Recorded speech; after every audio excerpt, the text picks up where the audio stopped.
Good day, sir. We are the Group 12 and we will be reporting John Rawls' Theory of Justice. At bago pa magsimula, ay meron pa kaming 5 essential questions. At una, what's the original position and how does it contribute to Rawls' Theory of Justice?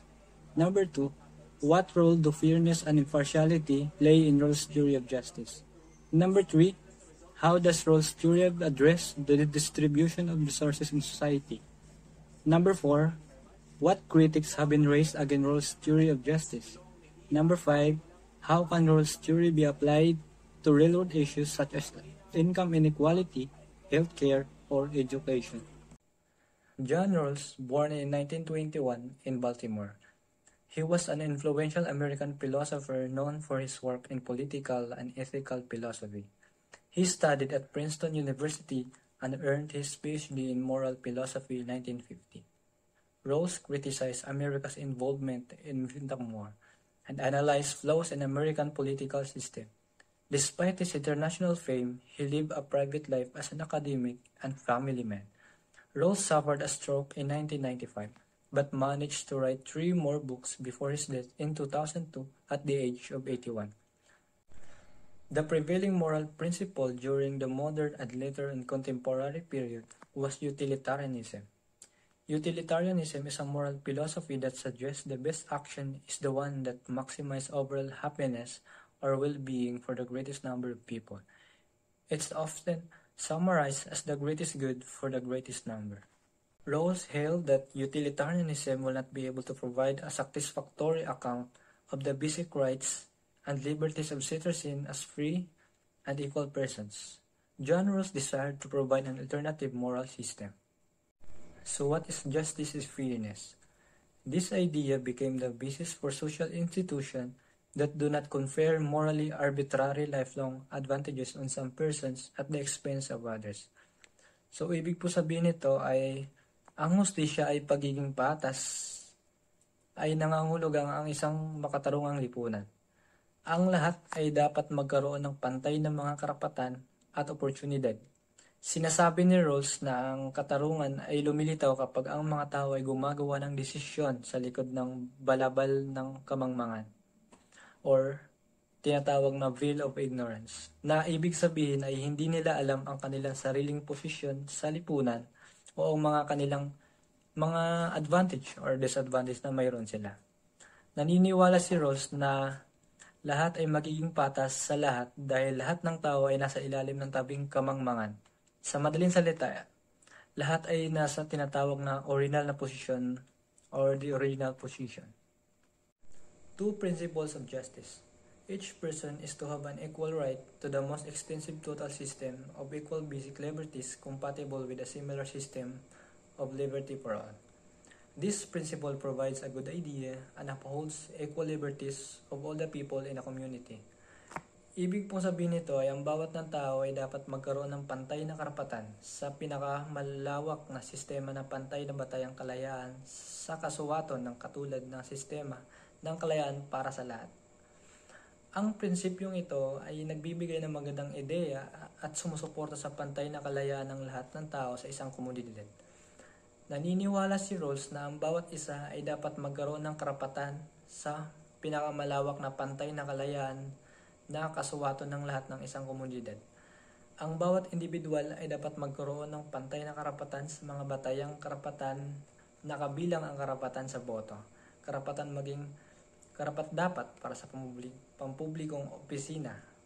Ang bawat individual ay dapat ding magkaroon ng karapatan sa kalayaan ng pananalita at mapayapang pagtitipon, kalayaan ng budhi at kalayaan ng pag-iisip. Bilang resulta, dapat ding magkaroon ng ang lahat ng karapatan sa pag-aari at ibigay ang kalayaan mula sa arbitraryong pag-aristo at pag-aari tulad ng itinatadhana ng konsepto ng rule of law at hindi ng tao. Pangalawa po ay social and economic inequalities are to be arranged so that they are both A po is to the greatest benefit of the least advantage, consistent with the just savings principle. B is attached to offices and a position open to all under conditions of fair equality of opportunity. Sinasabi ni Rawls na bawat individual ay dapat magkaroon ng karapatang sa pinakamalaking pantay na kalayaan sa magiging kasuwato ng lahat na sa komunidad. Sa isang makatarungan na lipunan, maaaring may mga pagkakaiba sa mga posisyon sa lipunin. B. Attached to offices and positions open to all under conditions of fair equality of opportunity. Sinabi ni Rawls na bawat individual ay dapat magkaroon ng karapatan sa pinakamalaking pantay na kalayaan na magiging kasuwato ng lahat sa komunidad. Sa isang makatarungan na lipunan, maaaring may mga pagkakaiba sa mga posisyon sa lipunan. Ngunit ang mga ganitong posisyon ay tatanggapin lamang kung ito ay pinaka mapapakinabangan ng lahat. Sa pagsusurin dalawang prinsipyo, ang unang prinsipyo ay tila may prioridad sa ikalawa, ngunit parehong prinsipyo ay dapat mamahala hindi sa detalyadong mga politikal na desisyon, kundi sa mga batayang istruktura, halimbawa, ang politikal, pang-ekonomiya at panlipunang istruktura ng lipunan. Ang mga istrukturang ito ang nagtatakda ng pagkakataon ng mga tao sa buhay, kaya't ang mga prinsipyo ng ito ay dapat ipinaglaban at ang mga tao ay dapat makinabang sa mga karapatang konektado sa mga prinsipyong ito upang mabuhay ng isang makatarungan na buhay. There are 5 categories of justice and fairness. 1. Distributive justice. 2. Procedural justice. 3. Retributive justice. 4. Restorative justice. And number 5 is compensatory justice. Ang distributive justice ay tungkol sa pantay o patas na pagkahati ng mga resources, opportunities, and benefits sa ating lipunan. Pangalawa, ang procedural justice. Tumutukoy sa patas na pagproseso ng mga desisyon, sinisigurado nito na nasa tama, walang kinikilingan at transparent na sinasagawang proseso. Ikatlo naman ang retributive justice. Ito naman ang nagdidil sa parusa ng tao nagkamali at sa kapalit ng pinsalang nagawa ng nagkasala. Ikaapat, ang restorative justice. Binibigyang pansin naman nito ang pag-repair sa pinsalang nangyari pagkatapos ng isang krimen o alitan, madalas sa pamamagitan ng reconciliation, rehabilitation, at restitution kaysa punishment. Last naman, compensatory justice. Ito naman ay tungkol sa kabayaran para sa mga napinsalang individual or groups dahil sa pagkamali ng iba. Theories of distributive justice. 1. Justice as equality, egalitarianism. 2. Justice based on contribution, the capitalist justice. 3. Justice based on needs and abilities, socialism. 4. Justice as freedom, libertarianism. Rawls' theory of justice. Individual is inviolable, emphasizes the inherent worth and dignity of each person, suggesting that every individual rights and integrity should be respected and protected. An erroneous theory is tolerable in the absence of a good one. This saying means it's okay to believe in a wrong idea if there's no better option. It's like saying it's better to have some knowledge, even if not perfect, than to have none at all. Individual liberties should be restricted in order to maintain equality of opportunity. This means that sometimes we might need to control what people can do to make sure everyone has the same chance. It suggests that putting some limits on what people can do might be fair to make sure everyone has equal opportunities in society. 4 types of duties. Number 1 is fairness in our dealing with others. Fairness in dealing with others is a fundamental aspect of ethical behavior. It involves treating all individuals impartially without favoritism or discrimination, and ensuring that decision and action are just and equitable. Number two is fidelity. In the context of relationship and ethics, refers to the quality of being faithful, loyal, and committed. It is often associated with romantic or marital relationship, where fidelity implies being loyal and devoted to one partner. However, fidelity can also extend to other aspects of life, such as commitments to friends, family, and organization or principles. Fidelity in a relationship is crucial for building trust, intimacy, and security. It involves being honest, reliable, and consistent in one behavior towards a partner. Number three is respect for others. It's a fundamental principle that involves recognizing and acknowledging the inherent worth, dignity, and rights of all individuals. It is about treating others with kindness, consideration, and courtesy, regardless of their background, beliefs, or opinions. Respect is essential for building positive relationships, fostering understanding, and creating a harmonious and inclusive society. Respect can be demonstrated in various ways, including on listening. Showing respect by actively listening to others, giving them the opportunity to express their thoughts, feelings, and perspectives without interruption or judgment. Also on feedback, providing constructive feedback in a respectful and considerate manner, focusing on the behavior or issue rather than attacking the person. Respect for others is not only a moral and ethical principle but also a practical one that contributes to a positive and productive social environment. The number four is beneficence. Is a fundamental ethical principle that emphasizes the obligation to do good and promote the well-being of others.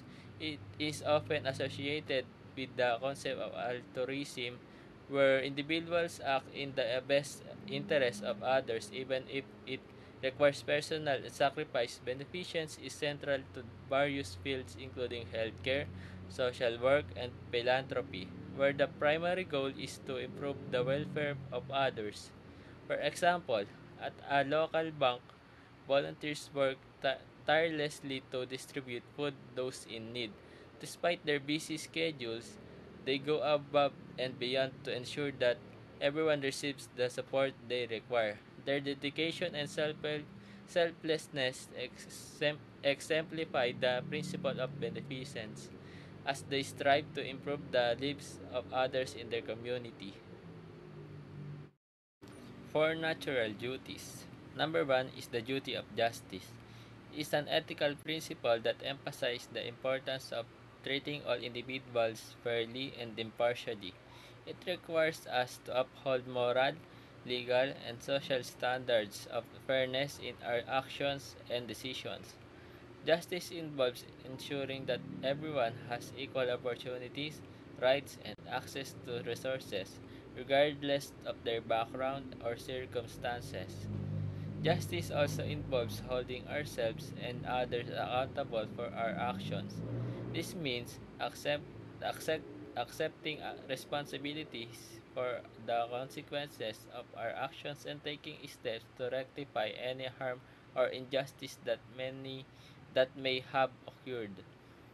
Number two is the duty of helping others in need or in jeopardy. Is a moral imperative that is deeply rooted in many ethical and religious traditions. It emphasizes the importance of assisting those who are less fortunate or who are facing difficulties, regardless of their background or circumstances.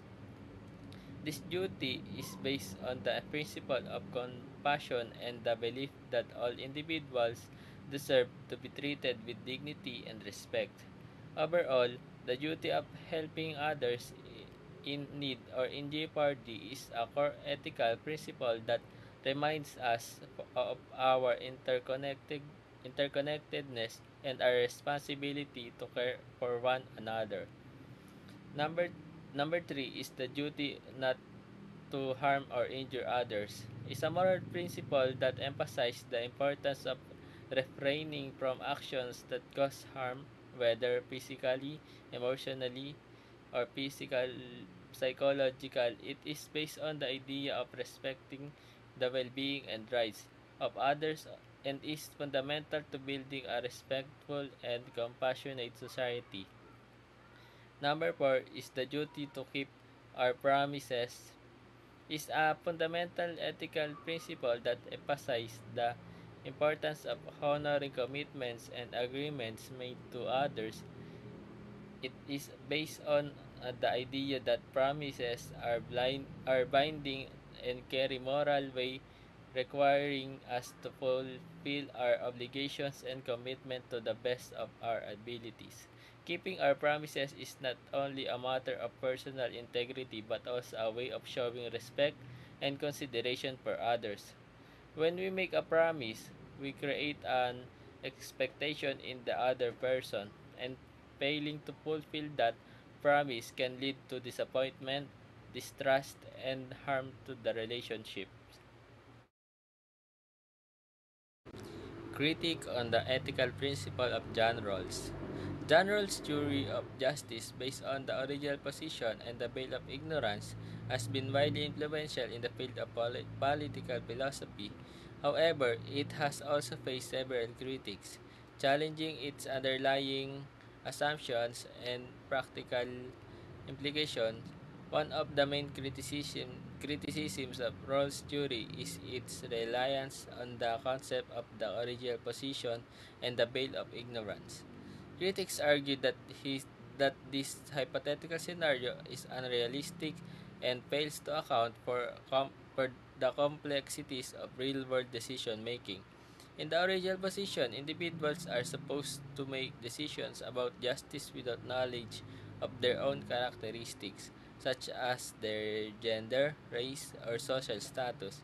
However, critics contend that this is an impossible standard as individuals are inevitably influenced by their own experiences, biases, and identities.